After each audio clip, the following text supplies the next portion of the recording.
and welcome to our session on logical reasoning. In this video, we are going to discuss about one of the major components of coding-decoding problems, known as substitution coding. We will also differentiate between the terms called and means, with specific examples to clarify the concept. Substitution coding is a process wherein letters or words are replaced with other letters, numbers or symbols, and you are required to provide your answer in the same pattern. Questions in substitution coding often uses the terms called and means, as shown in the examples. Although they might sound similar, both of them convey different meaning, which is often a source of confusion.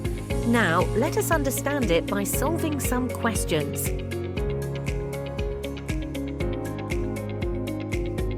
Okay, here is the first question. Try to solve this on your own and note down your answers.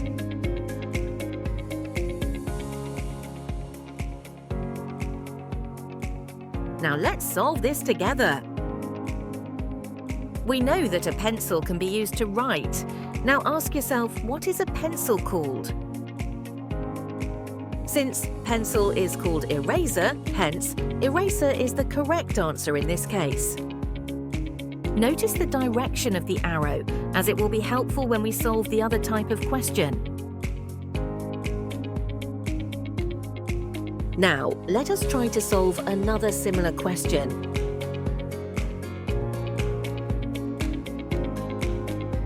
Well, we know that the colour of blood is red.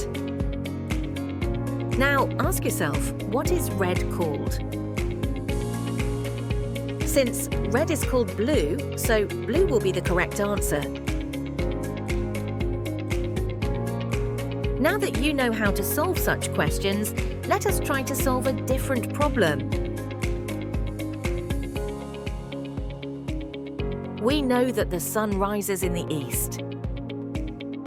For such questions, we should ask ourselves, what means east? Notice how the direction of arrow is opposite now. Since south means east, so the correct answer will be south. Here's another similar question to check your understanding. We know that peacock is the national bird of India. If we now ask ourselves that, what means peacock? Our answer will be eagle. That was pretty simple, isn't it? Let us now quickly recap what we have studied. Based on whether the question contains called or means, we can either ask ourselves questions or use the arrow to arrive at the answer in just a blink of the eye. Here's a question for you to solve. You can provide your answers in the comments section. Thanks for watching. If you enjoyed, remember to like, share and subscribe for more great content. See you next time.